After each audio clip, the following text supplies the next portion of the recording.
Hello everyone, welcome back to our channel English Madhyam. English Madhyam के platform पे हम editorial based practice exercises solve कर रहे हैं। ठीक है, उसी कड़ी में आज का सेशन है। स्टार्ट करते हैं with thought of the day, that is optimism is a faith that leads to achievement. Nothing can be done without hope and confidence. सीधा सा मतलब ये है कि आप देखो, अगर आपकी पॉजिटिव थिंकिंग नहीं है, अगर आप अपने बारे में अच्छा नहीं सोचते, आप नेगेटिव सोच रहे हैं, तो आप कुछ भी अचीव नहीं कर पाएंगे। जैसे हम भगवान पे आस्था है, हमारी विश्वास है, भरोसा है, ठीक है, हमें भगवान दिखाई तो नहीं देते, है ना, बट स्टिल हमारे मन में विश्वास है कि वो है। वैसा ही ऑप्टिमिज्म है, फेथ है अपने ऊपर। ठीक है, कि मैं कर सकता हूँ, मैं अचीव कर सकता हूँ। अगर मैंने कोई चीज़ सोची है तो आई एम केपेबल इनफ। अगर मेरे दिमाग में वो आई है तो डेफिनेटली मैं ये कर सकता हूँ, तभी मेरे दिमाग में आई है, मेरी इतनी कैपेबिलिटी है। ठीक है, तो अगर आपके पास में ये फेथ होगा तो आप अचीव कर सकते हैं।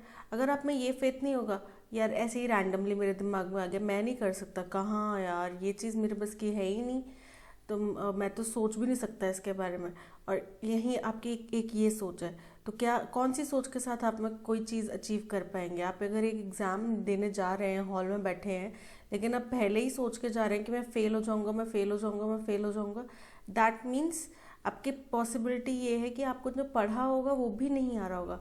लेकिन अगर आप ये सोच के जाएंगे, आपने पढ़ा हुआ है सब कुछ, ठीक है, दोनों केसेस में, लेकिन आपने ये सोच रखा है कि नहीं मैं कर सकता हूँ, I am capable enough of doing, मेरे को रिकॉल आ जाएगा उस टाइम पे, एग्ज़ाम टाइम पे सब कुछ याद आ जाएगा।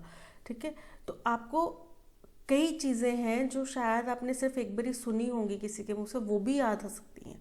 ठीक है, तो अपने ऊपर विश्वास रखना बहुत ज़रूरी है। नथिंग कैन बी डन, उम्मीद और कॉन्फिडेंस, अपने ऊपर विश्वास और उम्मीद के अलावा से ना के बिना कुछ भी नहीं अचीव किया जा सकता। ठीक है, एक और हिंदी में कहावत है कि आशा अमर धन। ठीक है, आशा जो है, उम्मीद जो है, होप जो है, और खुद के ऊपर भरोसा, कॉन्फिडेंस, ठीक है, ये चीज़ों के बिना आप अपनी लाइफ की जो अचीवमेंट्स हैं बिगेस्ट, आपने देखा होगा कभी भी आप अगर थोड़ा सा भी नेगेटिव होते हैं ना, तो वो अचीवमेंट आपको बड़ी अनहैपनिंग सी लगती है। अगर आपने किसी भी तरह अचीव भी कर लिया तो भी अनहैपनिंग सी लगेगी। ठीक है, ओके, तो स्टार्ट करते हैं। आर्टिकल ऑलरेडी जो है एडिटोरियल, वो टेलीग्राम चैनल पे आपको दे दिया गया है, पीडीएफ भी, और इसका ऑडियो एक्सप्लेनेशन भी आपको मिल चुका है। ठीक है, अगर आपने अभी तक नहीं देखा है तो लिंक डिस्क्रिप्शन में दिया गया है, आप टेलीग्राम चैनल पे जाके ऑडियो प्लस पीडीएफ इसका देख सकते हैं। मैं आपको ब्रीफ दे देती हूँ कि हुआ क्या है। देखो, आपको पता है कि पिछले कुछ दिनों में पंजाब की सिचुएशन बहुत ख़राब हो रही है। किस लिए ख़राब हो रही है? क्योंकि वहाँ पे जो खालिस्तान समर्थक जो हैं, ठीक है, वो लोग बहुत ज़्यादा ज़ोर शोर से डिमांड कर रहे हैं, और एक कोई व्यक्ति हैं, ठीक है, उनका उनके अरेस्ट के लिए अभी बहुत बड़ा एक प्लानिंग किया गया। न्यूज़ ये भी उड़ाई गई कि न्यूज़ में ये भी आ रहा था कि उनको अरेस्ट कर लिया गया है, बट अब 3 दिन के कर्फ्यू के बाद में ये स्थिति सामने आई है कि वो अरेस्ट नहीं हुए हैं, वो कहाँ गए हैं कुछ पता नहीं, अंडरग्राउंड हो चुके हैं। कुछ कह रहे हैं कि वो पाकिस्तान फ्ली हो चुके हैं, भाग चुके हैं, कुछ कह रहे हैं वो दुबई भाग चुके हैं। सो देयर इज़ नो, कुछ कह रहे हैं कि वो पुलिस की कस्टडी में ही हैं, बट पुलिस उनको रिवील नहीं कर रही है कि वो हमारे पास है। ठीक है, तो currently I am staying in Punjab, तो यहाँ पे इस तरीके की बहुत सारी चीज़ें सुनने को मिल रही हैं। ठीक है, तो हुआ क्या था, देखो 1980 में एक बड़ा वायलेंट कैंपेन हुआ था। ठीक है, खालिस्तान समर्थकों द्वारा, जिसमें भिंडरावाला का नाम बहुत प्रमुख तौर से लिया जाता है। ठीक है, तो उस दौरान पे इतना एग्रेसिव फिर ऑपरेशन ब्लू स्टार किया गया था इंदिरा गांधी जी, जो उस टाइम की प्राइम मिनिस्टर थी, उनके द्वारा, जिसके तहत में उनके खुद के 2 बॉडीगार्ड्स ने उसके रिवोल्ट में, ऑपरेशन ब्लू स्टार के रिवोल्ट में, उनके खुद के 2 बॉडीगार्ड्स ने उनको शूट कर दिया था। ठीक है, जिसकी वजह से उनकी डेथ हो गई थी। ठीक है, हुआ यह था कि पंजाब में, मतलब पूरे ऑल ओवर इंडिया में सिख लोगों के ऊपर दंगे होने लगे, सिख लोगों के अगेंस्ट में दंगे होने लगे, क्योंकि वो खालिस्तान का समर्थन कर रहे थे, जिनमें कांग्रेस के एक बड़े नेता जगदीश टाइटलर और कई सारे और प्रमुख नेताओं के नाम सामने आए। ठीक है, तो ये कुछ स्थिति पहले हुई थी, सेम वैसा ही कुछ घटनाक्रम अब होने की कोशिश कर रहा है, क्योंकि खालिस्तान समर्थक फिर से उठ खड़े हुए हैं। ठीक है, कोई देखो होता क्या है, आवाज़ दबी हुई सब जगह चल रही होती है, लेकिन एक प्रोमिनेंट लीडर उनको अगर मिल जाए ना, तो वो सब चीज़ अपने कंट्रोल से, अच्छा स्पीकर हो, अच्छा प्रोमिनेंट लीडर हो, तो वो अपने कंट्रोल से सब चीज़ें खराब कर सकता है या सही भी कर सकता है। ठीक है, तो वैसे ही उनको अब लीडर दोबारा मिल गए, अब वो इनको और एग्रेसिव करवाए जा रहे हैं। ठीक है, तो ये चीज़ें हो रही हैं, और ये इकलौती घटना नहीं है। पंजाब जो ऑलरेडी ड्रग अब्यूज़ झेल रहा है, ठीक है, ज़्यादातर इनके जो यंगस्टर्स हैं वो ड्रग्स की तरफ जा रहे हैं, ऊपर से जो क्रॉप्स हैं वो इतनी अच्छी तरीके से नहीं हो पा रही, बिकॉज कई जगह पंजाब की ऐसी हैं जहाँ पे इनिशियल स्टेजेस में ग्रीन रेवोल्यूशन आया था, वहाँ की ज़मीनें बंजर होती जा रही हैं थोड़ी थोड़ी करके। ठीक है, तो बहुत ज़्यादा डिस्टर्ब यहाँ पे चल रहा है पंजाब में। तो उस स्थिति में अगर इस तरीके के दंगे फसाद की स्थिति होती है, ठीक है, और ये सिर्फ पंजाब में नहीं हो रही, जो यूके में, यूएस में, कनाडा में, ऑस्ट्रेलिया में, इन जगहों पे जो सिख कम्युनिटी के लोग बस चुके हैं, वहाँ पे भी वो लोग खालिस्तान का समर्थन कर रहे हैं, और इसको फॉरेन से बहुत ज़्यादा फंडिंग हो रही है, इस जो पूरा ये मुहिम चली हुई है इसकी। ठीक है, तो राइटर ने यही चीज़ें एक्सप्लेन करी कि क्या स्थिति है, इसमें क्या चीज़ें गलत हो रही हैं, क्या क्या चीज़ें चिंता का विषय हैं। ठीक है, फिर उसी दौरान में उन्होंने 1980 के इंसिडेंट को याद करते हुए कि हमें उस घटना से सीख लेनी चाहिए और वैसी मिस्टेक दोबारा ना हो, इसके लिए हमें ज़रूरी कदम उठाने चाहिए कि हम उनको, जो उनके लीडर्स हैं उनको कर्ब कर रहे हैं, साथ ही साथ जो लोकल पब्लिक है उनके अंदर अपना विश्वास जताने की, जीतने की कोशिश करें, उनका विश्वास जीतने की कोशिश करें that we are there with you, हम आपसे अलग नहीं हैं। और ये बात भी ध्यान में रखनी चाहिए कि इंडिया जो है वो एक मल्टी रिलीजन है ना, बहुत सारे धर्म है यहाँ पे, तो मल्टी रिलीजन वाली कंट्री है जो हर एक धर्म को मान सम्मान देती है, हर एक धर्म को अपनाती है। ठीक है, तो उस चीज़ को ख़राब नहीं होने देना चाहिए इंटरनेशनल लेवल पे भी। ठीक है, और किन क्या क्या चीज़ें हैं जो ख़राब कर सकती हैं, और यहाँ पे स्टेट और सेंट्रल गवर्नमेंट का क्या रोल है, उनको किस तरीके से एक साथ आकर अपने पॉलिटिकल जो एजेंडाज हैं, पॉलिटिकल जो राइवलरी है, उसको भुलाकर एक साथ आके पंजाब के लोगों के लिए काम करना चाहिए। ठीक है, तो ये सारी स्थिति है, पैसेज आप पढ़ लीजिए। ओके, अब हम चलते हैं पहले क्वेश्चन की तरफ। पहला क्वेश्चन है, what is the current situation in Punjab as described in passage. क्या है अभी पंजाब की सिचुएशन? पंजाब की सिचुएशन ये है कि यहाँ पे धार्मिक कट्टरवाद और वायलेंस फैल रहा है। ठीक है, पीसफुल एंड स्टेबल, बिल्कुल भी पीसफुल एंड स्टेबल नहीं है। ठीक है, बहुत ज़्यादा, इनफैक्ट लोग बहुत डरे हुए हैं कि पता नहीं कब क्या हो जाए, ऐसी स्थिति आ रखी है। Facing a drug abuse crisis, यहाँ पे ड्रग्स का अब्यूज़ चल रहा है, वो तो चल रहा है, लेकिन वो आज का नहीं है, वो काफ़ी टाइम से चला आ रहा है। ठीक है, और उसको रोकने के लिए कोशिश भी की जा रही है, ऐसा नहीं है बिल्कुल कोशिश नहीं की जा रही है, कोशिशें भी हो रही हैं। अभी हम करंट सिचुएशन बात कर रहे हैं, तो facing religious fanaticism and violence. तो रिलीजियस फैनेटिसिज्म का मतलब होता है धार्मिक कट्टरवाद। ठीक है, एंड वायलेंस आपको पता ही है, उग्र एकदम लड़ाई झगड़े वाली स्थिति। ठीक है, डीलिंग विद इकोनॉमिक प्रॉस्पेरिटी, कि इकोनॉमिक तौर पे यहाँ पे बहुत प्रॉस्पेरिटी चल रही है पंजाब में, तो ठीक है इकोनॉमिक प्रॉस्पेरिटी है यहाँ पे, ये इसमें कोई डिनाई नहीं कर सकता। सिख कम्युनिटी काफ़ी रिच कम्युनिटी है, ठीक है, और काफ़ी सोशल भी कम्युनिटी है, बहुत सोशल सर्विसेज भी करती है। बट जो पैसेज में डिस्क्राइब किया गया वो ये चीज़ें नहीं डिस्क्राइब की हैं, वो किया गया है facing religious fanaticism and violence. Option C is correct.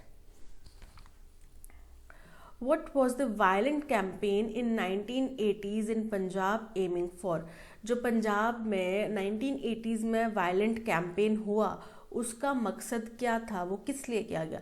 तो अलग से एक सेपरेट खालिस्तान स्टेट बनाने की डिमांड की गई थी कि खालिस्तान एक अलग, जैसे पाकिस्तान अलग देश बना दिया गया वैसे खालिस्तान एक अलग देश बना दिया जाए। ठीक है, उसकी डिमांड की गई थी, इसलिए वो वायलेंट कैंपेन हुआ था। देखते हैं ऑप्शन, अ सेपरेट खालिस्तान बिल्कुल सही, अ सेपरेट खालिस्तान डिमांड किया था। द इंक्लूजन ऑफ पंजाब इन पाकिस्तान, कि पंजाब को पाकिस्तान में मिला दिया जाए, ये कभी भी इनकी डिमांड नहीं रही, ठीक है। The imposition of a theocratic government, theocratic होता है धार्मिक, यानी कि जो हमारे धर्म गुरु हैं वो सरकार में होंगे, वो हमारे देश को चला रहे होंगे, इसके अलावा कोई डेमोक्रेसी, कोई और किसी भी तरीके की पॉलिटिकल वो नहीं होगी, गवर्नमेंट नहीं होगी, ठीक है। सिर्फ एक थियोक्रेटिक गवर्नमेंट होगी, यानी कि जो धर्म गुरु होगा वही सत्ता पे स्थापित होगा, okay.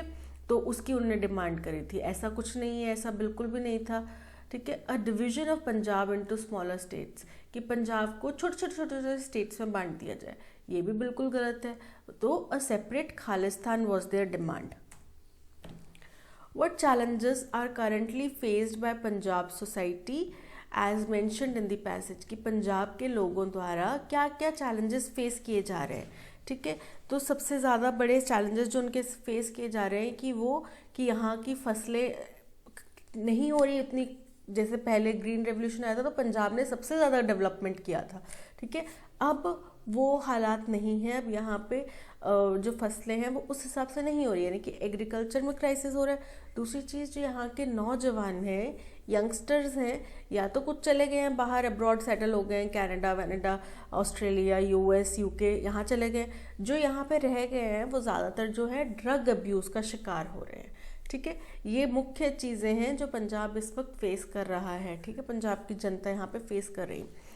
Religious tolerance and agricultural reforms, religious tolerance मतलब धार्मिक सौहार्द, यानी कि एक दूसरे के धर्म को हम अपनाते हैं, टॉलरेट कर रहे हैं, ठीक है, अच्छे तरीके से। टॉलरेट एक तो मतलब होता है कि हम सहन कर रहे हैं, बर्दाश्त कर रहे हैं, जैसे हस्बैंड वाइफ बोलते तुम्हें मैं ही बर्दाश्त कर रही हूँ और तुम्हें कोई नहीं समझ सकता, ठीक है, वो चीज़ नहीं है यहाँ पे। हैप्पीली हम लोग एक दूसरे को अपना रहे हैं, एक्सेप्ट कर रहे हैं। एंड एग्रीकल्चरल रिफॉर्म्स, कि जो एग्रीकल्चरल रिफॉर्म्स होते हैं कि खेती बाड़ी को और अच्छा बेहतर करने के लिए नए नए तरीके अपनाना, ठीक है, तो वो तो नहीं कर रहे हैं यहाँ पे। इनफैक्ट जो एग्रीकल्चरल रिफॉर्म के लिए कानून पास किया गया था उसका भी बहुत ज़ोर शोर से विरोध किया गया था पंजाब द्वारा, ठीक है, पंजाब और हरियाणा दोनों स्टेट्स द्वारा। Economic growth and social integration, कि इकोनॉमिकली हम लोग रिच हो रहे हैं और सोशली भी हम लोग समृद्ध हो रहे हैं, ठीक है, यानी कि हमारा फाइनेंशियल स्टेटस भी इंक्रीज हो रहा है और सामाजिक तौर पे भी हम एक अच्छी सोसाइटी बनकर सामने आ रहे हैं। तो ये भी सही नहीं है। Agricultural crisis and drug abuse, बिल्कुल सही, एग्रीकल्चर में क्राइसिस हो रखे हैं और ड्रग एब्यूज़ यहाँ की जनता फेस कर रही है, ठीक है। Political stability and infrastructure development, कि हमारे पास पॉलिटिकल स्टेबिलिटी है। पॉलिटिकल स्टेबिलिटी का मतलब है कि जो सरकारें हैं वो अच्छी स्थिति वाली सरकारें हैं और जनता की सोच समझने वाली सरकारें हैं। और ऐसा नहीं है कि अगर मतलब इस वक्त अगर सपोज करो कि जो भी XYZ पार्टी रूलिंग में है, अगर उनने किसी के अगेंस्ट में कुछ बोल दिया तो वो गिर जाएंगे, ढह जाएंगे, ऐसा नहीं है, ठीक है, स्टेबिलिटी है। और इंफ्रास्ट्रक्चर डेवलपमेंट का मतलब होता है कि यहाँ पे नए नए निर्माण कार्य हो रहे हैं, वो भी नहीं है। निर्माण कार्य तो हो रहे होंगे लेकिन पॉलिटिकल स्टेबिलिटी तो आपको पता है नहीं है, ठीक है। सो option C is correct. What is the role of Sikh diaspora in the United Kingdom, Canada and Australia concerning Punjab situation? कि जो सिख कम्युनिटी वहाँ पे बसी हुई है यूके में, कनाडा में, ऑस्ट्रेलिया में, वो जो मूवमेंट कर रहे हैं वहाँ पे, वो पंजाब की स्थिति के लिए कैसे चिंताजनक है। देखो वहाँ पे जो मोबिलाइजेशन हो रहा है वो किस लिए हो रहा है? वो हो रहा है कि खालिस्तान समर्थकों द्वारा, कि हमें अलग खालिस्तान चाहिए, ठीक है। और उसके ऊपर जो उनको बाहर से फंडिंग आ रही है फॉरेन कंट्रीज से। अब फॉरेन फंडिंग का मतलब ये नहीं होता कि जो हमारे देश के लोग वहाँ पे बसे हुए हैं, रह रहे हैं, वो दे रहे हैं फंडिंग। फॉरेन फंडिंग का मतलब ये नहीं होता, ये भी एक फॉरेन फंडिंग में आता है। और फॉरेन फंडिंग जब हम चिंता का विषय बताते हैं तो उसका मतलब होता है कि कोई दूसरी कंट्रीज़ हैं जो यहाँ पे डिसरप्ट हो रहा है, इस तरह पे जो इश्यूज हो रहे हैं उनको सपोर्ट कर रही हैं। जैसे कि अफगानिस्तान की स्थिति थी तो उसको चाइना द्वारा सपोर्ट किया जा रहा था। अब यूक्रेन रशिया वॉर हो रहा है तो रशिया और यूक्रेन ऐसे तो प्रमुख आमने सामने, लेकिन यूक्रेन के पास इतना पैसा था, यूक्रेन इतना समृद्ध देश था कि रशिया को इतने टाइम तक एंगेज कर सके नहीं। यूक्रेन को फंडिंग हो रही है यूएस और बाकी यूरोपियन कंट्रीज द्वारा, ठीक है। तो वो होता है फॉरेन फंडिंग कि आपके देश में उत्पाद मचाने के लिए बाहर से पैसा दिया जा रहा है, ठीक है।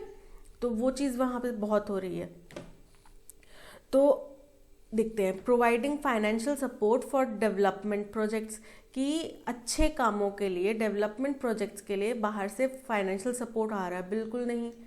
Mobilising for the cause of separatism, separatism के कॉज के लिए मोबिलाइज कर रहे हैं वो, यानी कि मोबिलाइज कर रहे हैं यानी कि धरने या मार्च वगैरह निकाल रहे हैं, बिल्कुल सही है। Advocating for religious tolerance and unity, कि वो लोग वकालत कर रहे हैं कि हमें धार्मिक सौहार्द से और एकता से रहना चाहिए, बिल्कुल गलत, ठीक है। क्योंकि हाँ, और पता है हमने ये चीज़ भी देखी है न्यूज़ वगैरह में कि जो वहाँ पे जो जनाक्रोश चल रहा है, लोग मतलब सड़कों पे धरने प्रदर्शन और मार्च वगैरह निकाल रहे हैं, इस हद तक वो लोग एग्रेसिव हो चुके हैं कि हिंदुस्तान का झंडा तक उनने गिरा दिया निकाल के और उसकी जगह पे खालिस्तान का झंडा लगा दिया गया, which is really very disappointing, because आप एक इंडियन कम्युनिटी को रिप्रेजेंट कर रहे हैं वहाँ पे, ठीक है। अभी अगर आप अलग होना भी चाहते हैं बट एज ऑफ नाउ आप अलग हुए नहीं हैं, ठीक है, तो आपको उस चीज़ की रिस्पेक्ट करनी चाहिए। Lobbying for agricultural reforms in Punjab, यानी कि एग्रीकल्चर में रिफॉर्म्स लाने की वकालत कर रहे हैं वो, बिल्कुल नहीं, ये भी नहीं कर रहे हैं। वो क्या कर रहे हैं, mobilising for the cause of separatism, यानी कि मार्च कर रहे हैं सेपरेटिज्म के लिए। What should be at the heart of the government's rhetoric and policy to address the situation in Punjab as suggested in passage? बोल रहे हैं कि गवर्नमेंट को क्या प्रभावपूर्ण कार्य करने चाहिए और किस तरीके की पॉलिसीज़ बनानी चाहिए पंजाब की सिचुएशन को डील करने के लिए, ठीक है। तो किस तरीके की पॉलिसीज़ बनानी चाहिए? देखो, सबसे बड़ी चीज़ है कि उनको बहुत कड़े तरीके से वायलेंस जो कर रहे हैं लोग, मतलब जो देखो वायलेंस कर रहे होते हैं, लेकिन उनको भड़काने वाले जो उनके लीडर होते हैं ना, अगर हम उनको पकड़ लें, जैसे कश्मीर में हमने किया कि जो मेजर पॉलिटिकल लीडर्स थे उनको हाउस अरेस्ट कर दिया जिस टाइम पे आर्टिकल हटाया गया है ना। तो उससे क्या हुआ कि इतना वायलेंस नहीं हो पाया, क्योंकि वो लोग अपने जो लोग हैं, जो उनके सपोर्टर्स हैं, उनको मोटिवेट नहीं कर पाए वायलेंस करने के लिए, ठीक है। हुआ, थोड़ा बहुत हुआ, लेकिन उस लेवल पे नहीं हुआ जिसका हो सकता था, ठीक है।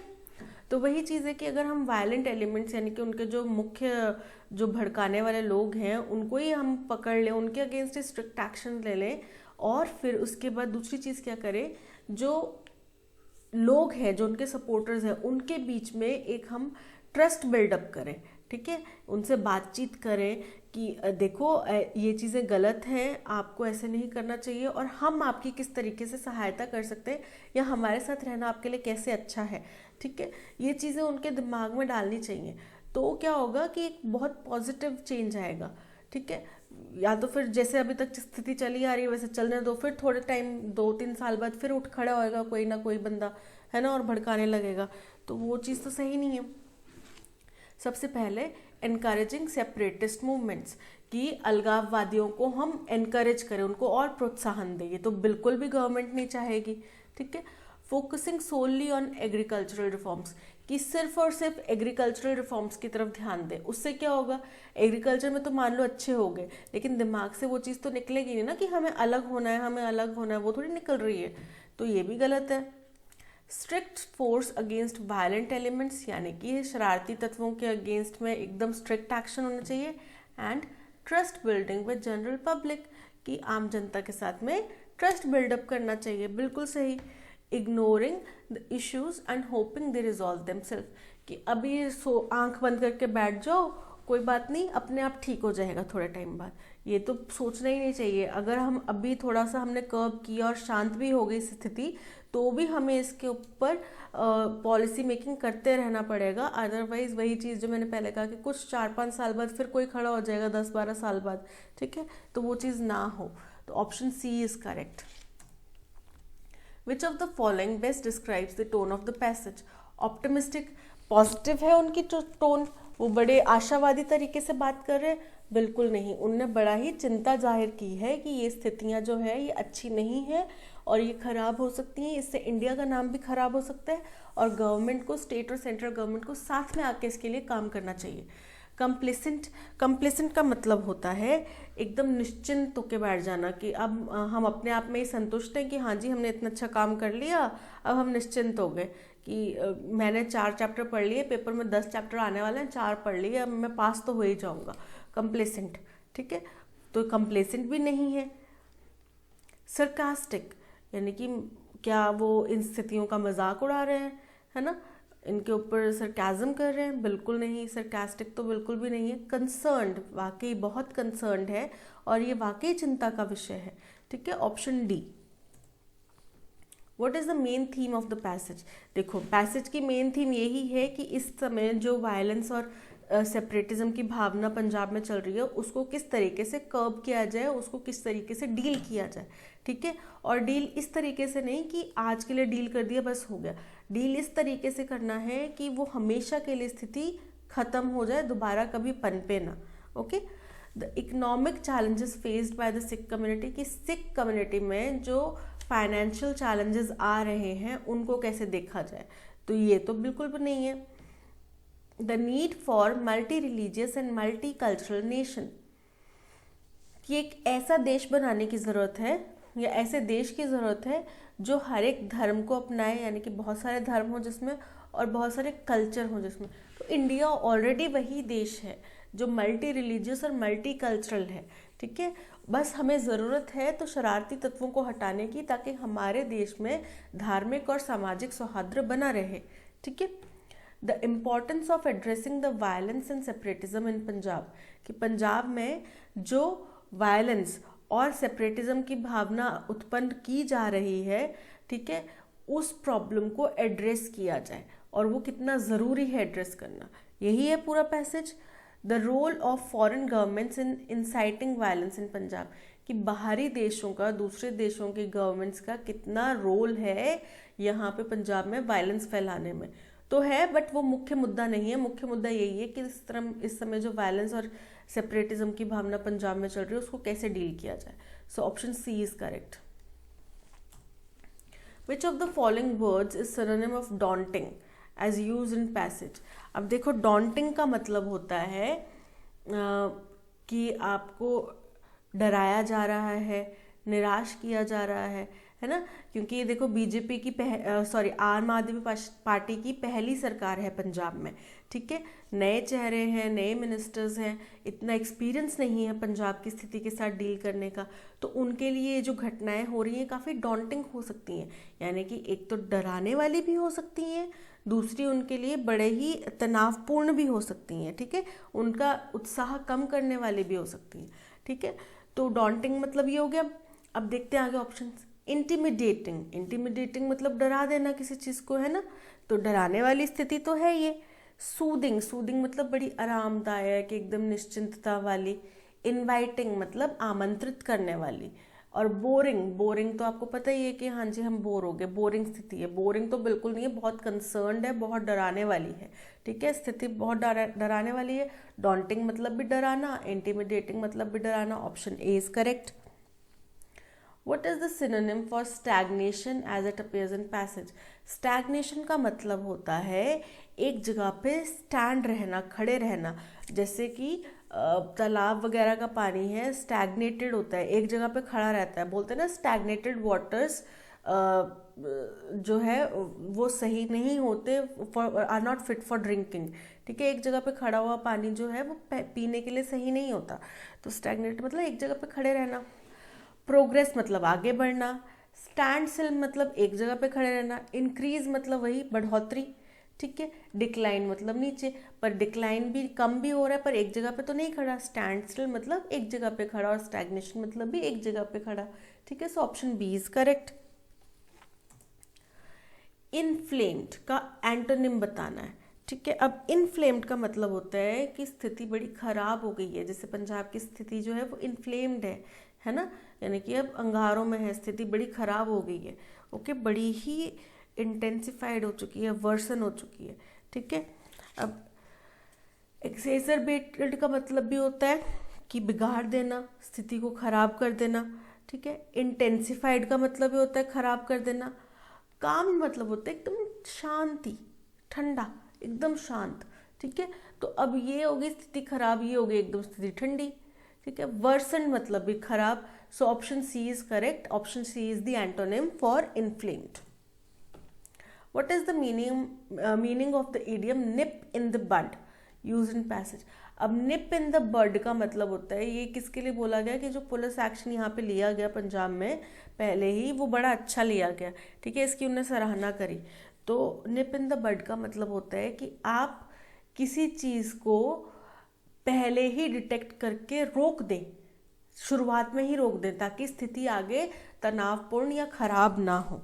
ओके, यानी कि आपको बुखार के अभी शुरुआती लक्षण है, आप थोड़ा सा ऐसे करने ही लग रहे हैं और आपने पैरासीटामोल खा लिया, रात को आराम से गर्म दूध पिया, सो गए, सुबह आपकी सेहत एकदम ठीक हो गई।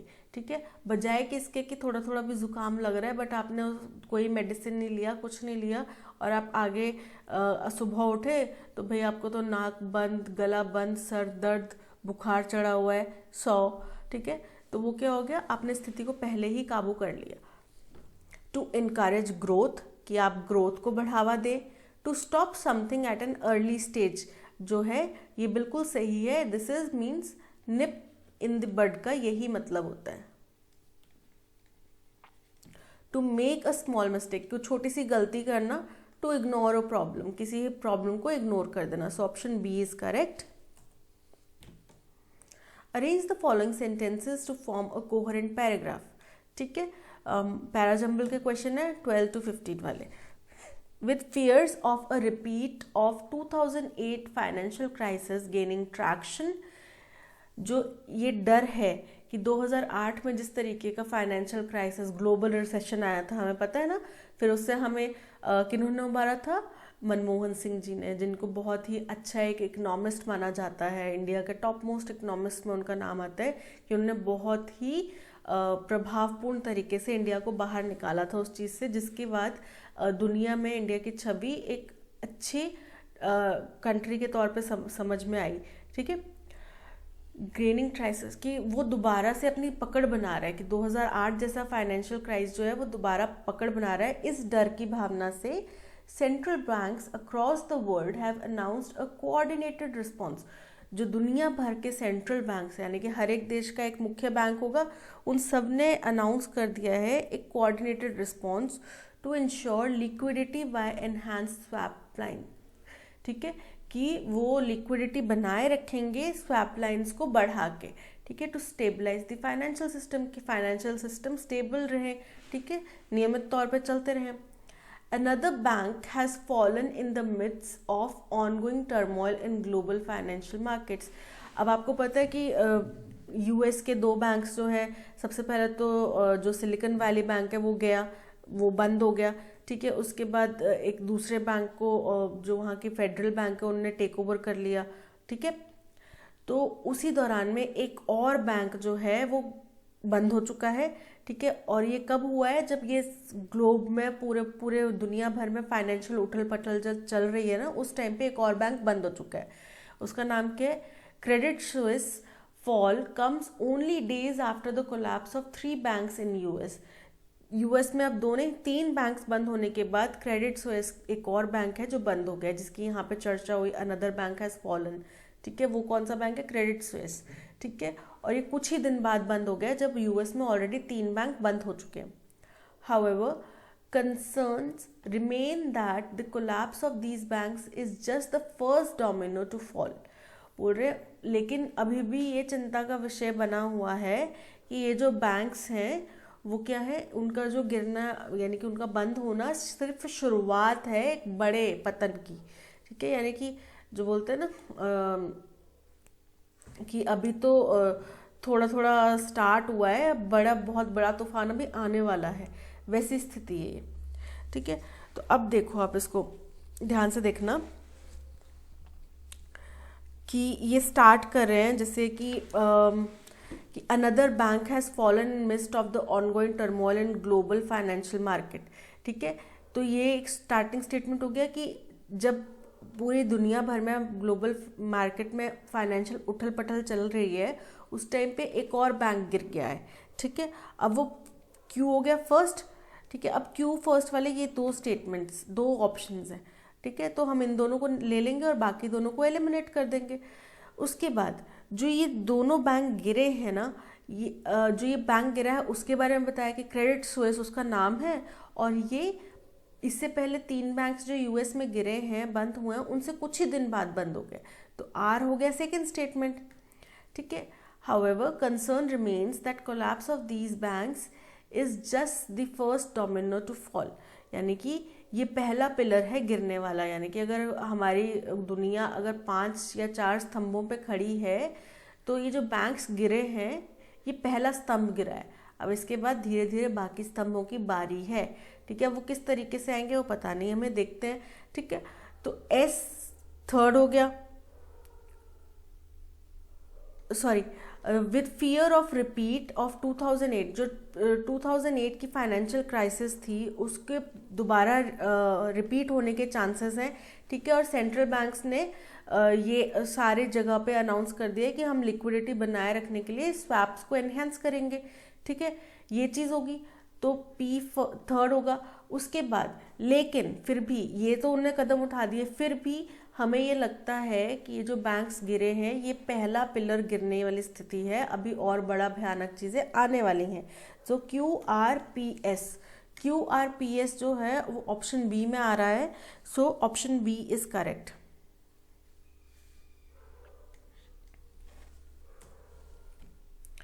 The scheme's limited success can be seen from tomato now selling at rupees 7 to 10 per kg in Karnataka's Kolar and Maharashtra's Junar wholesale markets। किसी स्कीम का जिक्र हुआ है, ठीक है। द स्कीम की बात हो रही है, यानी कि वो स्कीम जिसके बारे में पहले जिक्र हो चुका है, ठीक है। तो उस स्कीम के ज़रिए, उस स्कीम की वजह से थोड़ी उसको सक्सेस मिली है कि जो टमाटर के प्राइजेस हैं वो 7 से 10 रुपए पर केजी बिक रहा है। कहाँ पे? कर्नाटक के कोलार और महाराष्ट्र के जूनार की होलसेल मार्केट्स में, जबकि जो रिटेलिंग है इसकी वो कितनी है? 26 से 27 रुपये। Is not too far away from Bengaluru and Pune. और ये कहाँ पे बिक रहा है? 26 से 27 रुपये बेंगलुरु और पुणे में, ठीक है। यहाँ पे इतने रेट में बिक रहा है। इन 2018-19 union budget, the Narendra Modi government announced a top new Operation Green scheme in tomatoes, onions and potatoes (TOP), similar to the successful Operation Flood program for milk। अब इन्होंने किसी बजट का जिक्र किया है जिसमें ये नरेंद्र मोदी जी ने एक स्कीम चलाई है, कि स्कीम का इनॉग्रेशन किया है, उसका अनाउंसमेंट किया है, जिसका नाम है ऑपरेशन ग्रीन्स स्कीम, और जो कि किसके इसके ऊपर लागू होती है? टमेटोज, अनियंस एंड पोटैटोज के ऊपर, ठीक है। और ये उसी तरीके की स्कीम है जैसे कि पहले ऑपरेशन फ्लड प्रोग्राम चलाया गया था दूध के लिए, जो काफ़ी सक्सेसफुल रहा, ठीक है। तो ये शुरुआती एक स्टेटमेंट बन गया कि हम किसी चीज़ की स्टार्ट कर रहे हैं, जिक्र कर रहे हैं कि हम किस बारे में बात करने वाले हैं, ठीक है। यूनियन बजट से स्टार्ट किया कि यूनियन बजट में इसका अनाउंसमेंट हुआ था, और क्यों किया गया था? क्योंकि ऑपरेशन फ्लड को काफ़ी सक्सेस मिली थी, तो अब ये ऑपरेशन ग्रीन इन्होंने स्टार्ट किया, ठीक है। The aim was to develop a value chain for reducing extreme price fluctuation in the 3 basic vegetables besides enhancing farmers realization and improving their share of consumer rupee। अब ये इसी scheme के फ़ायदे बता रहा है, इसी स्कीम का मकसद बता रहा है कि क्या मकसद था इस स्कीम को बनाने का। मकसद ये था कि एक वैल्यू चेन बनाई जाए जिसके ज़रिए जो प्राइजेस में फ्लक्चुएशन होता है ये 3 मुख्य वेजिटेबल्स में, उसको रोका जाए, ठीक है। और फार्मर्स की स्थिति को सुधारा जाए, ठीक है। और consumer improving their share of consumer, और उनके पास जो कंज्यूमर का पैसा आए वो ज़्यादा आए, ठीक है। यानी कि अगर बिचौलिए ना ज़्यादा पैसा खा जाए, ठीक है। इस पर्पज़ से ये स्कीम बनाई गई थी, ठीक है। तो क्यू हो गई, लास्ट स्टेटमेंट में देख लेते हैं। वैसे क्यू हमारी फर्स्ट स्टेटमेंट हो गई, आर हमारी सेकंड स्टेटमेंट हो गई, ठीक है। Recent protests against low prices by Maharashtra's onion growers have included relay hunger fasts, stoppage of auctions at major mandis and the 200 kilometre मार्च इन मुंबई। तो अब कुछ प्रोटेस्ट हो रहे हैं जो ये कम प्राइजेस पे दिए जा रहे हैं, इनके अगेंस्ट में कुछ प्रोटेस्ट हो रहे हैं महाराष्ट्र में, ठीक है, महाराष्ट्र के जो प्याज के उत्पादक हैं उनके द्वारा। और उनने क्या किया है कि आमरण अनशन मतलब भूख हड़ताल करी है। फिर जब मंडी में जो बोलियां लगाई जाती हैं उसको स्टॉप कर दिया और 200 किलोमीटर का मार्च निकाला उनने मुंबई में, ठीक है। तो अब देखते हैं, ये तो फर्स्ट स्टेटमेंट हो गया क्यू, ओके। इसके बाद आर हमारा सेकंड स्टेटमेंट हो गया। अब इसी स्कीम के बारे में ये बताया गया कि स्कीम की वजह से क्या हुआ, इसको कुछ सक्सेस तो मिली है। कहाँ पे? कर्नाटक और कोलार में, ठीक है। कर्नाटक और कोलार में इसको कुछ सक्सेस मिली है, जो जिसका मतलब क्या था कि वहाँ पे 7 से 10 रुपए पर केजी मिल रहा था, और जो बॉम्बे है वहाँ पे 26 से 27 रुपए केजी मिल रहा है, ठीक है। तो ये सक्सेस उसको मिली। फिर उसके बाद उन्होंने बताया कि जो ये कम प्राइसेस हैं इनके अगेंस्ट में प्रोटेस्ट भी हो रहा है। प्रोटेस्ट कहाँ हो रहा है? महाराष्ट्र में, ठीक है। तो Q R P and S, QRPS is the correct. So QRPS is option B. The flush season is October-March when buffaloes and cows normally produce more. ठीक है। अब ये फ्लश एक सीजन, किसी सीजन को फ्लश सीजन यानी कि बहुतायत वाला सीजन कहा जाता है। वो कब से कब? अक्टूबर से मार्च तक का जो टाइम पीरियड होता है उसको फ्लश सीजन कहा जाता है, जब गाय भैंसें जो हैं वो ज़्यादा दूध उत्पादन देती हैं, ठीक है। ये हो गया। Falling global prices have made imports of wheat more feasible, adding to the relative comfort. बोल रहे हैं कि जो पूरी दुनिया भर में जो प्राइजेस में गिरावट आई है, वो वीट के प्राइजेस में जो प्राइजेस में गिरावट आई है उसमें हमने वीट को इंपोर्ट करना ज़्यादा आसान लग रहा है, ज़्यादा फीजिबल लग रहा है, ठीक है। Adding to the relative comfort, और ये हमारे आराम के लिए और अच्छा है, ठीक है, कि खेतों में ज़्यादा मेहनत नहीं करनी पड़ेगी। हम वीट उत्पादन कर लेंगे तो वो मंडी में जाना और वहाँ मतलब निर्यात कर लेंगे, आयात कर लेंगे और वो हमें मंडी में जाना और ये सब पचड़ों में नहीं पड़ना पड़ेगा, हमारा और आसान हो जाएगा काम, ठीक है।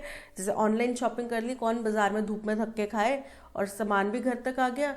नहीं तो ऑटो पकड़, पहले ऑटो ढूंढो, फिर ऑटो पकड़ के जाओ, फिर वहाँ पे शॉपिंग करो, दुकानदार से मोल भाव करो।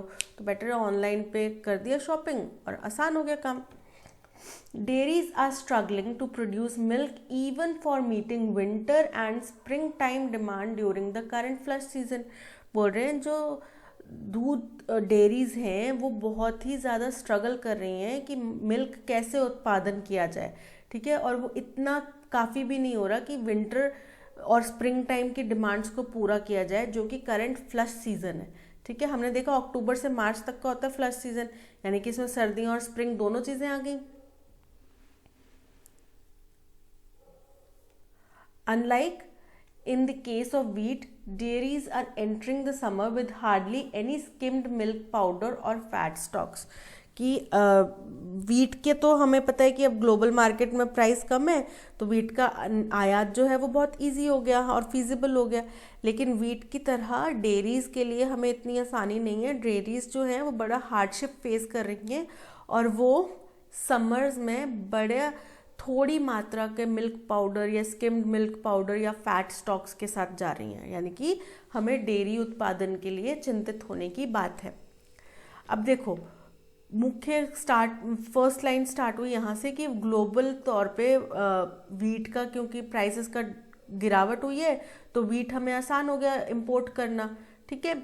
तो क्यू हमारी होगी फर्स्ट लाइन। अब क्यू वाले दो ही स्टेटमेंट है, बी और डी, तो ए और सी कट आउट हो गए, एलिमिनेट हो गए।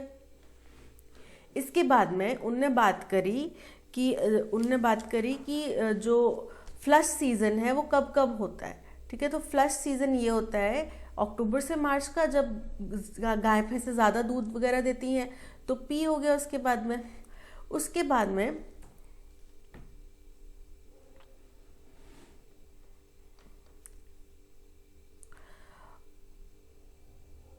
Struggling to produce more milk even after. तो उसके बाद में ये हो जाता है कि डेयरीज बहुत ही मुश्किल हालात से फेस कर रही हैं, क्योंकि उनसे अभी के जो दूध की डिमांड है वही सप्लाई पूरी नहीं हो पा रही। तो हम बाद के लिए कैसे स्टोर करेंगे, जबकि अभी फ्लश सीजन चल रहा है, ठीक है, तो भी इतनी डिमांड पूरी नहीं हो पा रही, ठीक है। तो उसके बाद आर आ जाएगा, और इसका मतलब ये है कि वीट के जैसे वीट के लिए तो हमें आसानी होगी खरीदने के लिए, लेकिन डेयरीज के लिए हमें चिंता का विषय है, क्योंकि अब गर्मियाँ भी अप्रोच हो रही हैं, यानी कि फ्लश सीजन भी खत्म हो जाएगा और हमारे पास स्टॉक भी नहीं है इतना, ठीक है। तो QPRS ऑप्शन बी में है, सो option B is correct.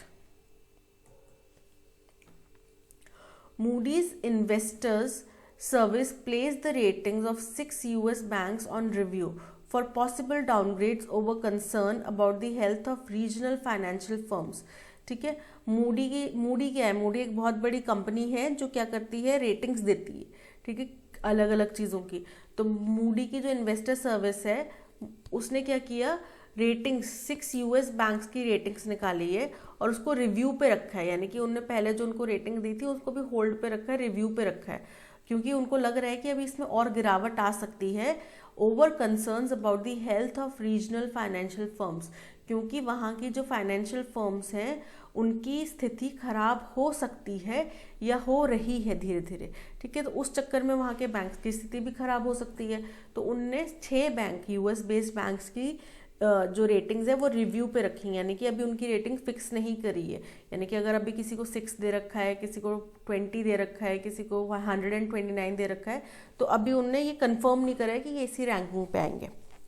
The collapse of Silicon Valley Bank continues to have ripple effects across the financial system। कि जो सिलिकॉन वैली बैंक कोलैप्स हुआ था, रिपल इफेक्ट होता है कि जैसे आपने पानी है उसके अंदर एक पत्थर मारा तो ये स्केल सी बनने लग जाती है, पानी के रिपल्स बनने लग जाते हैं ऐसे बढ़ते हुए, जो सेंटर से होते हुए बाहर की तरफ जाते हैं, उसको बोलते हैं रिपल इफेक्ट। यानी कि कुछ घटना हुई उसके बाद में उसके आफ्टर इफेक्ट्स चले हुए हैं अभी भी, ठीक है, अभी भी चले जा रहे हैं, तो वो होता है रिपल इफेक्ट। कि सिलिकॉन वैली बैंक के कोलैप्स होने के बाद भी उसके रिपल इफेक्ट्स अभी भी देखने को मिल रही हैं हमें फाइनेंशियल सिस्टम में। US authorities have intervened aggressively in the case of Silicon Valley Bank to limit the risk to the broader financial system। कि US authorities ने एकदम जल्दी से इंटरवीन करा, ठीक है, बहुत एग्रेसिवली इंटरवीन करा, यानी कि बहुत जल्दी से इंटरवीन करा, ताकि जो सिलिकॉन वैली बैंक कोलैप्स हुआ उसके जो आफ्टर इफेक्ट्स हैं वो बहुत ज़्यादा बढ़े ना, यानी कि पूरे फाइनेंशियल सिस्टम को ना ख़राब करें वो, ठीक है, थोड़ा उसका आफ्टर इफेक्ट होगा लेकिन ज़्यादा ना हो कि पूरा ही फाइनेंशियल सिस्टम हमारा ख़राब हो गया, वो चीज़ ना हो। तो इसलिए US अथॉरिटीज़ ने बड़ी तेज़ी से इसके ऊपर एक्ट करा। The government and regulators have guaranteed that depositors will have access to all their money even uninsured deposits. Government और रेगुलेटर्स ने ये सुनिश्चित करा है, गारंटी दी है कि जो भी जमा करता है उनको उनका पूरा पैसा वापस मिलेगा, चाहे वो इंश्योर्ड हो चाहे वो अनइंश्योर्ड हो, ठीक है, उनको पूरा पैसा उनका वापस मिलेगा। तो अब देखो इसमें ना US अथॉरिटीज़ ने एकदम से इंटरवीन करा सिलिकॉन वैली बैंक के ऊपर, तो ये तो हमारी होगी फर्स्ट स्टेटमेंट आर, ठीक है, आर हो गई हमारी फर्स्ट स्टेटमेंट। अब इसके बाद आता है कि जो सिलिकॉन वैली बैंक कोलैप्स हुआ उसके आफ्टर इफेक्ट्स जो थे उनका अभी भी रिपल इफेक्ट्स आ रहा है, ठीक है, ये हो गया सेकंड स्टेटमेंट। आर के बाद हो जाएगा क्यू, ठीक है। अब देखो आर वाले 3 हैं, यानी कि जो बी ऑप्शन है वो तो हटा दो, एलिमिनेट हो गया। अब आर के बाद क्यू वाले भी 2 ऑप्शन है, यानी कि सी जो है वो हटा दो, आर क्यू, ठीक है। अब इसके बाद आता है कि जो गवर्नमेंट है और रेगुलेटर्स है उन्होंने तो गारंटी कर दिया कि लोगों को उनका पैसा दिया जाए, ठीक है, लेकिन अब आफ्टर इफेक्ट्स के चलते क्या होगा कि मूडी ने उनकी रेटिंग अभी भी होल्ड पे रखी हुई है, क्योंकि फाइनेंशियल जो क्राइसिस मतलब बैंक्स के ऊपर आने के चांसेस हैं, ठीक है, डाउनग्रेड होने के चांसेस हैं, ठीक है। तो क्यू, उसके बाद आ जाएगा हमारा S and P.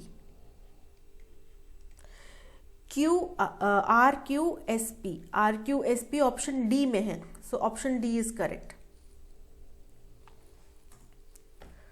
Close test, the UIDI has, अब ये UIDI क्या है, यूनिक आइडेंटिफिकेशन नंबर, जो आधार कार्ड नंबर होता है हमारा वो है ना।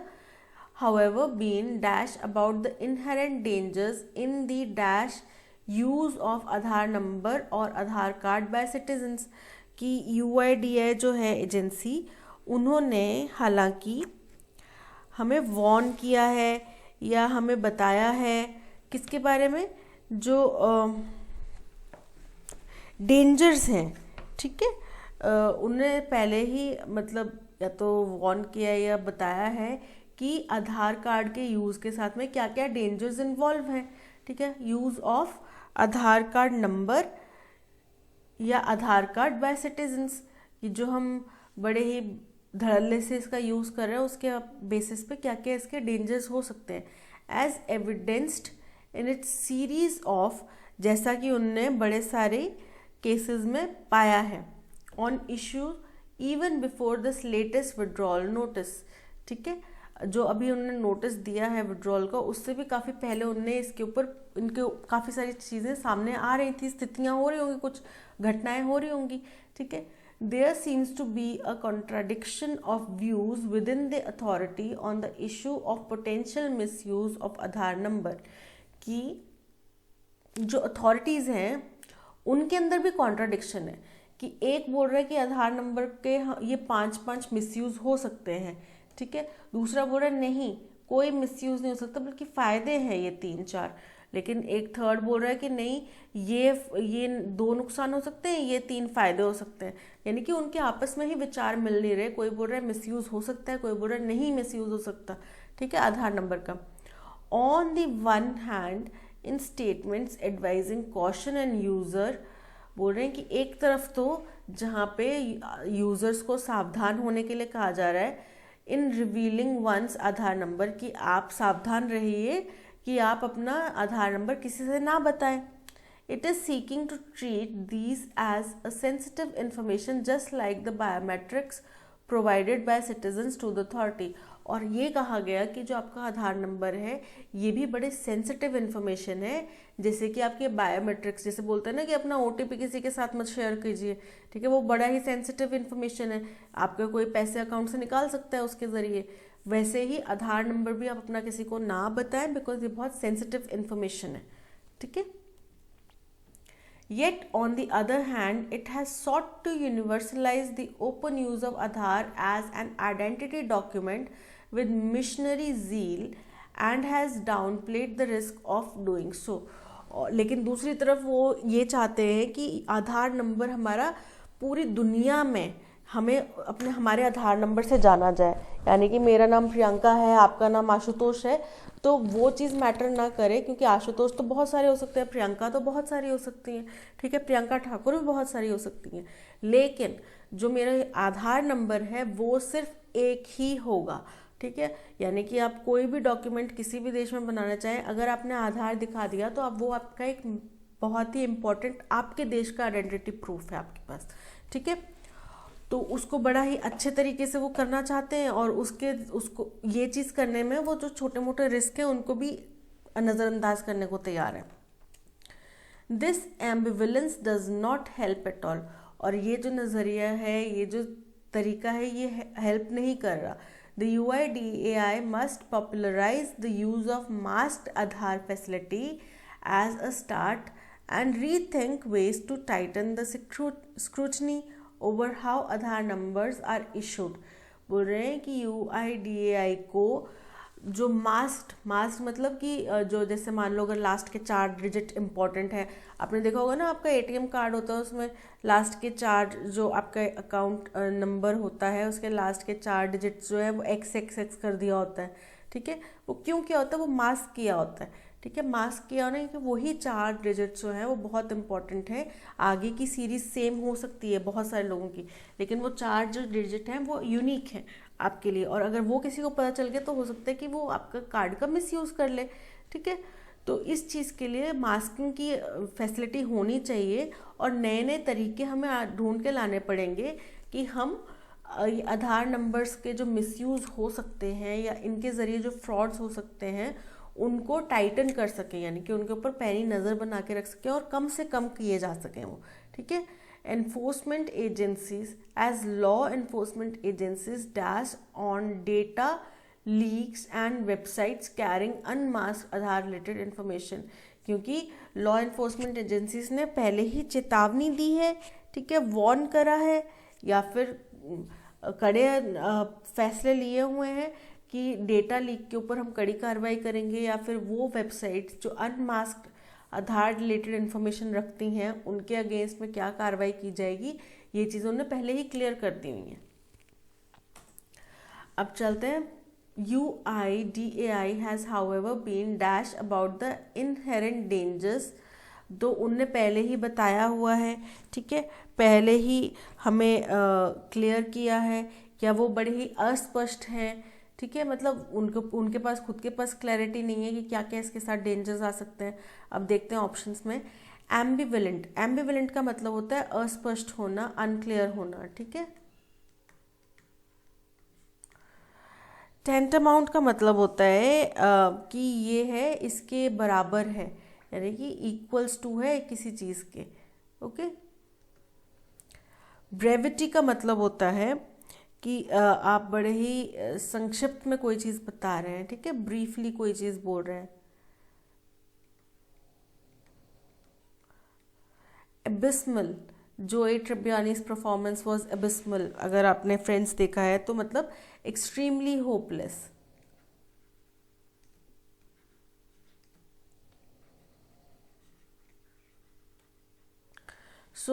बोल रहे हैं कि UIDAI जो है वो खुद ही अस्पष्ट है कि क्या क्या डेंजर्स इन्वॉल्व है इसके साथ में, तो एम्बिवेलेंट है, ओके, क्योंकि बाकी कोई भी ऑप्शन जो है वो मैच नहीं कर रहा।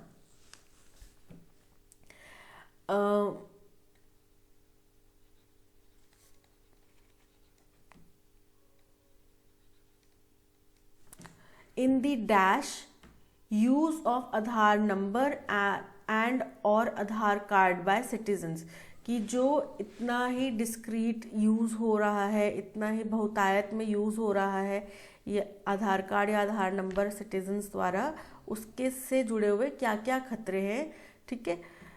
तो ऑप्शन देख लेते हैं। कॉन्क्रीट का मतलब होता है कि आप जो है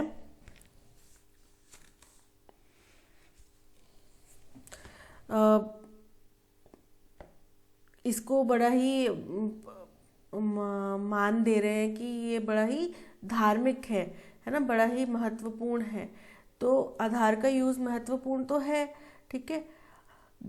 इनडिस्क्रिमिनेट का मतलब होता है अंधाधुंध, हैप्पैज़ार्ड तरीके से, बड़ा ही खतरनाक तरीके से इसका, बड़ा ही धड़ल्ले से इसका यूज़ हो रहा है, ठीक है। तो in the indiscriminate use of Aadhaar number और आधार कार्ड बाय सिटीजन्स, की जो सिटीजन्स ने इसका धड़ल्ले से यूज़ कर रहे हैं उससे जुड़े क्या क्या खतरे हो सकते हैं, ठीक है। स्लैंडर्ड मतलब होता है कि आप बड़े किसी के बारे में बड़े ही गलत तरीके से बात कर रहे हैं, ठीक है, किसी को डिफेम कर रहे हैं। या एम्बिवेलेंट होता है मतलब कि एकदम मिला जुला सा, न्यूट्रल सा, ठीक है, इसका हमें मिला जुला असर देखने को मिला, तो यहाँ पे आएगा इनडिस्क्रिमिनेट, यानी कि धड़ल्ले से जो आधार का यूज़ कर रहा है। As evidenced in its series of dash on the issue even before this latest withdrawal notice, ठीक है, कि इसके ऊपर पहले ही कुछ घटनाएं हुई हैं, सीरीज ऑफ घटनाएं हुई हैं, वो कैसे हुई हैं देखते हैं।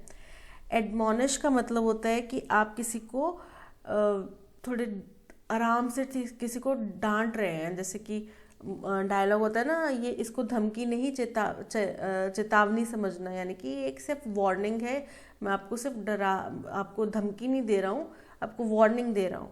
तो वैसे ही आप किसी को प्यार से या आराम से किसी को डांट रहे हैं, ठीक है, वो होता है एडमोनिश।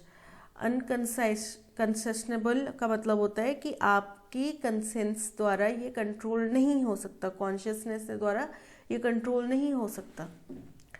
बैस्टियंस मतलब होता है, देखो दुर्ग होता है, दुर्ग जैसे किले होते हैं उनके ऊपर एक बुर्ज सा बनाया होता है, ठीक है, वो होते हैं बैस्टियंस। वो उसका क्या मतलब होता है कि वो वहाँ से तो चौतरफा हमला किया जा सकता है, सब तरफ में हमला किया जा सकता है, लेकिन वो इतना स्ट्रॉन्ग है, इतना फोर्ट की मजबूती बना सकता है कि अंदर की तरफ कोई आक्रमण नहीं कर सकता, ठीक है।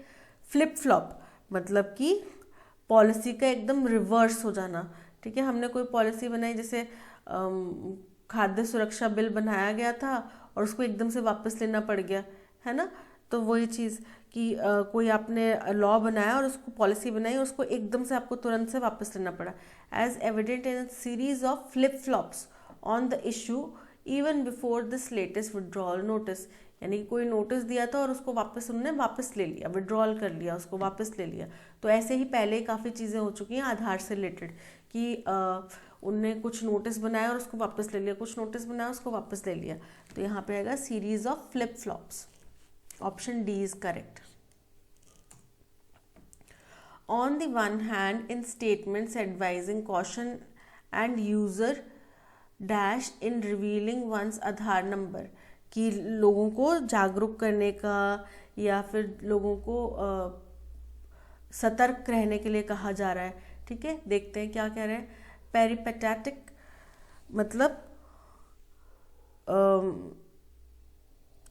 ट्रैवल करना, वॉन्डर करना, इधर उधर घूमना, ठीक है। डिस्क्रीशन मतलब होता है कि चॉइस है हमारी, ऑप्शन है, ठीक है।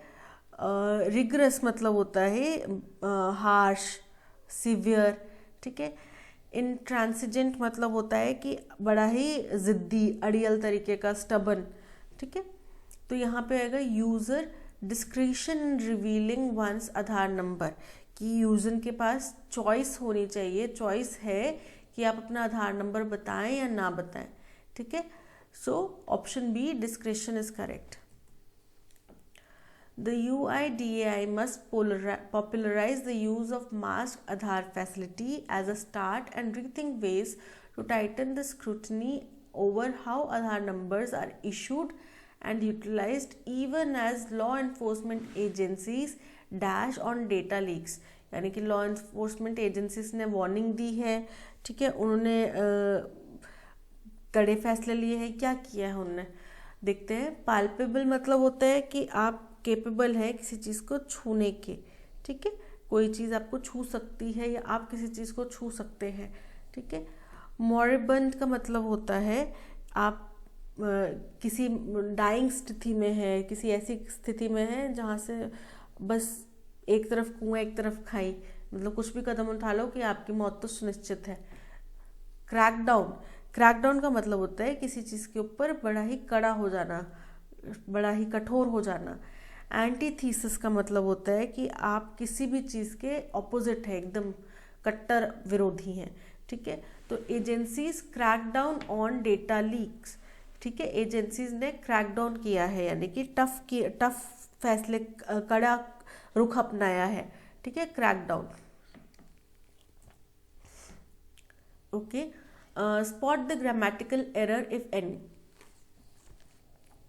The speaker was not only slow but also inaudible as well, ठीक है। अब देखो हम यहाँ पे बात करें कि स्पीकर एक तो धीरा, आराम से धीरे धीरे बोल रहा था, ठीक है, दूसरी चीज़ वो सुनाई भी नहीं दे रहा था। तो जब नॉट ओनली बट ऑल्सो, तो दूसरी चीज़ तो इसी में कंफर्म हो गई। ये जो एज वेल यूज हुआ है, अगर ये होता the speaker was slow and inaudible as well हो सकता था, लेकिन यहाँ पे not only slow but also inaudible, तो एज वेल की हमें ज़रूरत नहीं है, ठीक है। सो ये ऑप्शन बी में गलती है, एरर है, सॉरी ऑप्शन सी में गलती है, एरर है।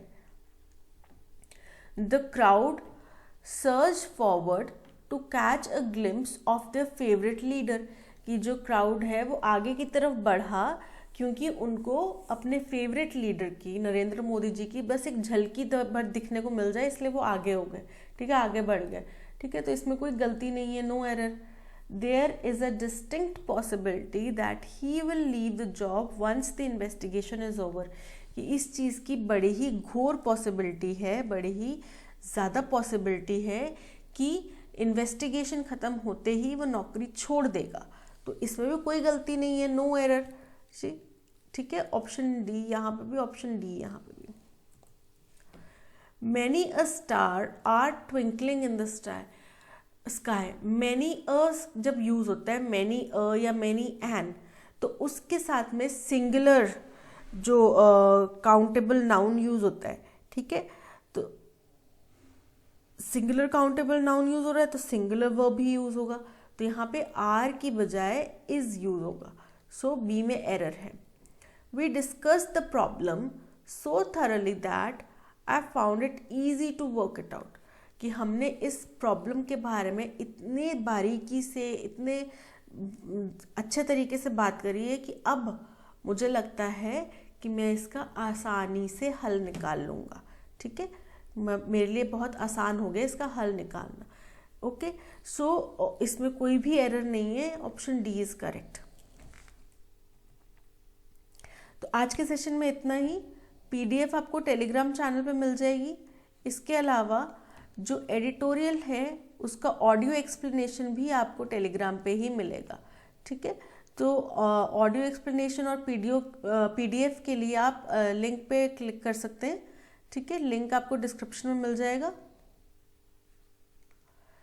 प्ले स्टोर से आप ऐप भी डाउनलोड कर सकते हैं, काफ़ी यूज़र फ्रेंडली ऐप है। आपके वन टच पे आपका सारा कंटेंट रहेगा, जब आप पढ़ना चाहें, जहाँ पढ़ना चाहें आप पढ़ सकते हैं। दैट्स ऑल आज के सेशन में। थैंक यू सो मच, और लाइक शेयर और सब्सक्राइब ज़रूर कीजिएगा।